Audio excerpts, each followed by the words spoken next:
자, 하나님의 긍휼을 받는 이유라는 제목으로 말씀을 나누겠습니다. 그 남유다의 두 번째 왕입니다. 솔로몬이 죽고 이스라엘이 북이스라엘과 남유다로 나누어지고, 이 북이스라엘은 여로보암이 통치하고, 남유다는 이제 르호보암, 솔로몬의 아들이 통치하고, 이제 르호보암이 죽고 두 번째 아비암, 이 아비암이 이제 왕이 되었다는 겁니다. 열왕기서에서는 아비암으로 나옵니다. 아비암. 근데 역대기에서는 아비야로 나옵니다. 아비야. 똑같은 인물이에요. 아비암, 아비야. 이 아비암에 대한 이 열왕기서의 평가, 그리고 아비야를 향한 이 역대기서의 평가는 약간 달라요. 약간 달라요. 먼저 우리가 보고 있는 이 열왕기서에서 이 아비암에 대한 평가는 부정적입니다. 물론 그렇다고 해서 역대기에서는 막 긍정적인 것도 아니지만, 자, 오늘 본문 3절 말씀 한번 같이 읽겠습니다. 3절 시작.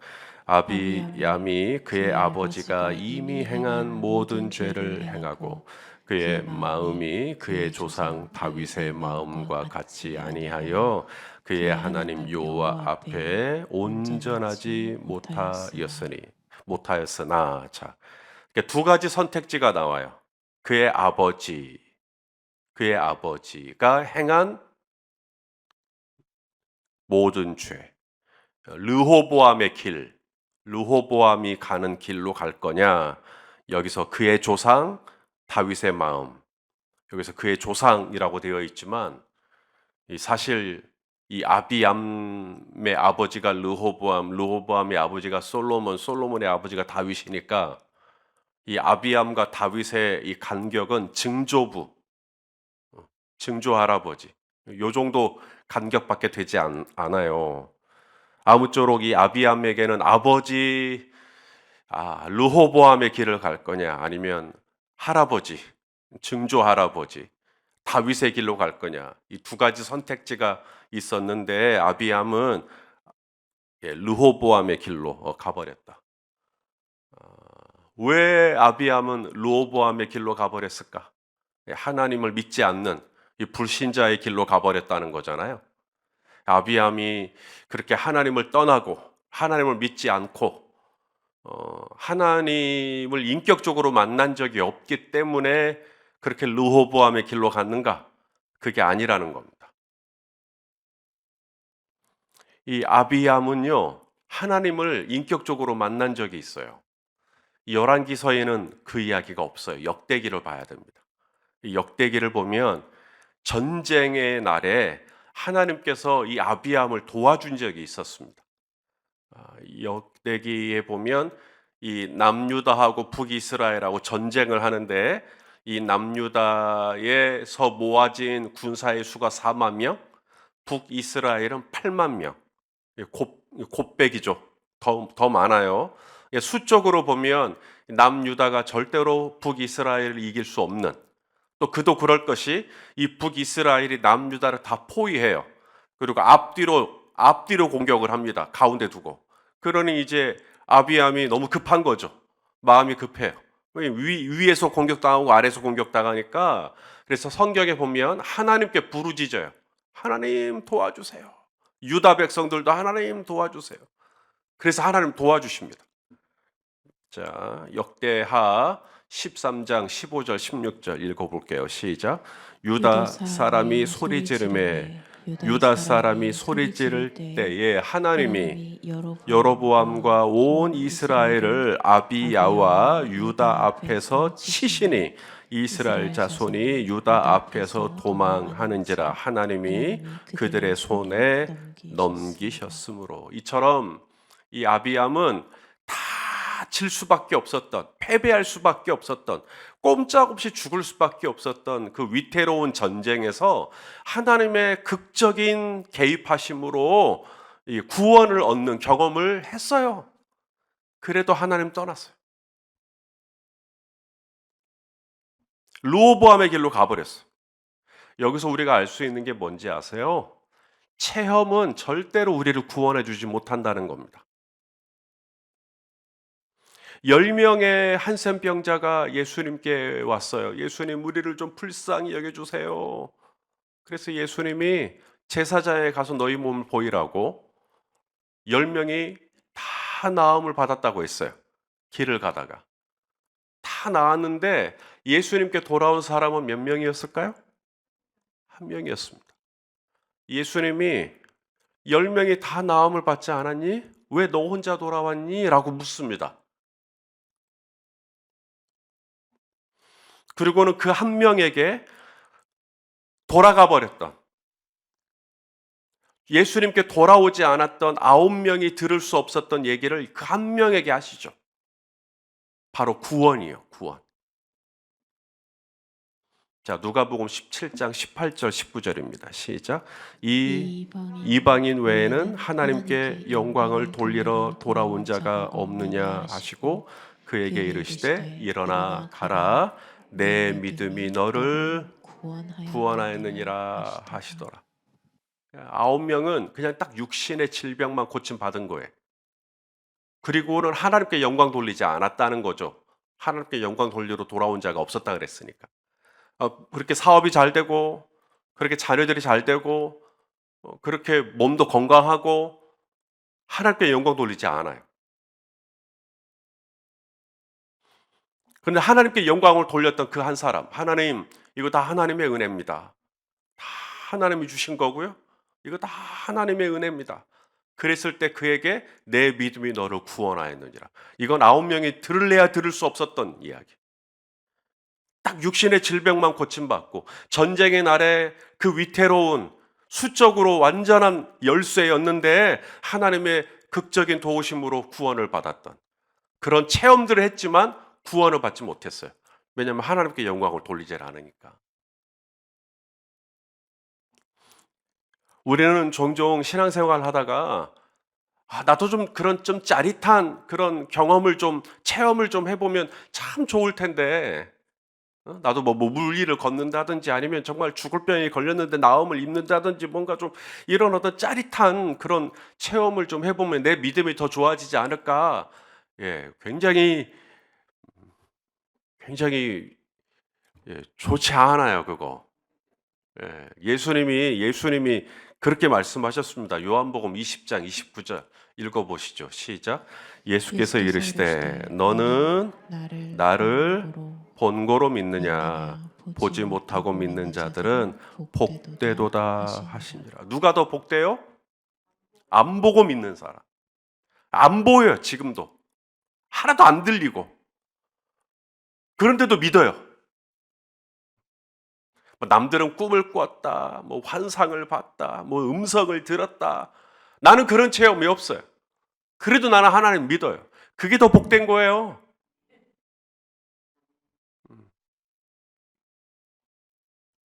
체험으로 따지자면 여러분 아비암도 체험했고 한센병 걸린 사람도 예수님 때문에 치유받는 경험했고, 근데 구원은 못 받아요.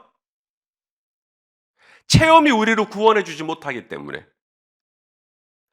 당신이 오늘 잠이 들고 꿈속에서 하나님의 음성을 듣는 아무리 황홀한 경험을 했다 손치더라도 그것이 내 영혼을 궁극적으로 구원해 주지 않아요.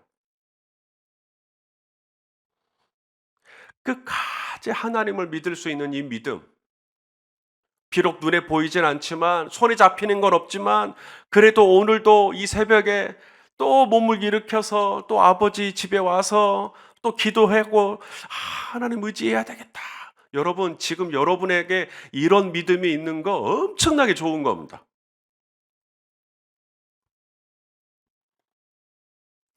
그렇게 다양한 하나님의 은사와 은혜를 체험해 놓고도 르호보암의 길로 가버려요. 그런데도 오늘 하나님은 이 아비암의 등불을 꺼뜨리지 않았다라고 오늘 본문에, 아비암이 그렇게 배반의 길로, 배교의 길로 하나님을 경외하지 않는 그런 불신자의 길로 걸어갔을 때 하나님이 그냥 아비암을 포기하고 유다를 포기하고 또 그의 아버지 르호보암도 마찬가지죠. 이 르호보암이 이 북이스라엘 왕처럼 하나님을 떠나고 우상을 바알을 섬기고 아세라를 섬기고 그렇게 배은망덕한 정말 세상에 믿지 않는 사람도 이렇게까지 하지 않을 것 같은 막 그런 일들을 막 할 때 하나님께서 그때 이 유다를 다 뽑아버릴 수 있었죠. 그런데 하나님은 그렇게 하지 않으셨다라는 겁니다. 자, 오늘 보면 4절 말씀을 또 읽겠습니다. 시작. 그의 하나님 여호와께서 다윗을 위하여 예루살렘에서 그에게 등불을 주시되 그의 아들을 세워 뒤를 잇게 하사 예루살렘을 견고하게 하셨으니. 자, 하나님께서 누구를 위해서 그렇게 하셨다고요? 다윗 때문에. 르호보암 때문도 아니고 아비암 본인 때문도 아닙니다. 내가 잘했으니까 하나님이 나를 긍휼히 여겨주신가 보다. 아니요, 내가 잘해서가 아니에요. 다윗이 있어요. 다윗 때문에 내가 긍휼을 받는 거예요. 다윗 때문에 하나님이 내가 그렇게 죄를 짓고 내가 그렇게 잘못하는데도 하나님이 아직도 내 등불을, 우리 이선주 권사님의 등불을 아직도 안 꺼요. 하나님이 꺼뜨릴 수도 있거든요. 그런데 안 꺼뜨려요. 왜냐하면 다윗 때문에.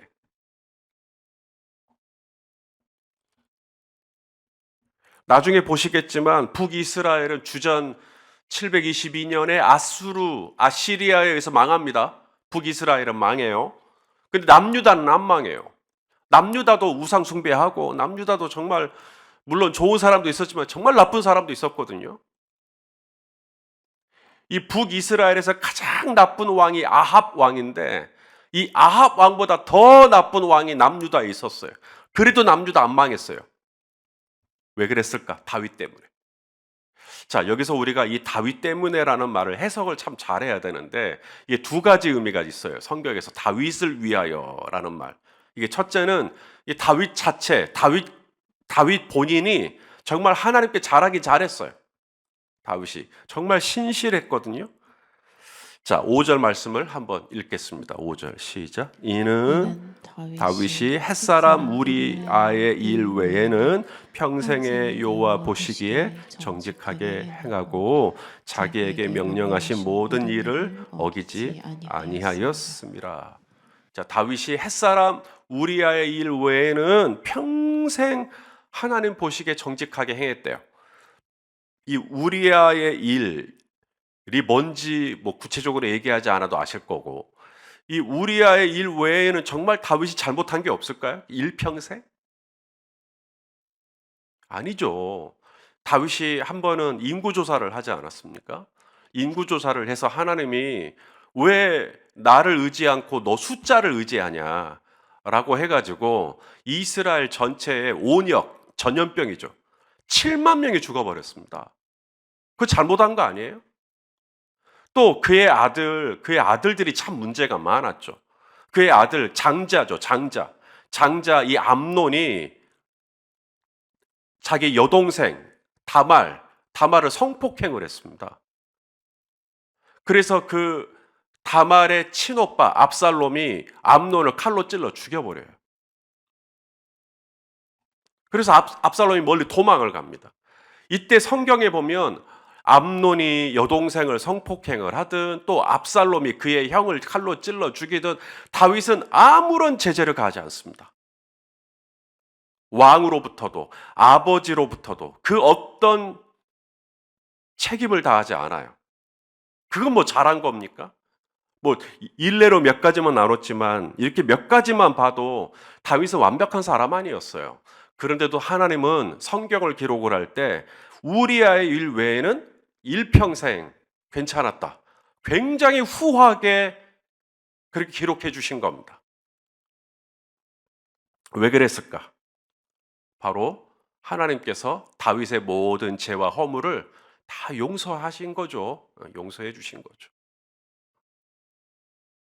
그렇게 주님께서 오늘도 우리의 죄를 덮어주시고 오늘도 우리의 죄를 가려주시고 오늘도 우리의 죄를 용서해 주시고, 그러니까 저와 여러분이 서로 얼굴 맞대고 살지, 만일에 하나님이 우리의 죄를 잘못한 것들을 다 폭로하고 저부터도 이 자리에 못 서 있죠. 근데 주님께서 이 아비암이 그렇게 잘못하는데도 등불을 끄지 아니하셨듯이 오늘도 나를 불쌍히 여겨주시고 오늘도 나의 모든 죄와 허물을 주님의 십자가의 보혈로 가려주시고,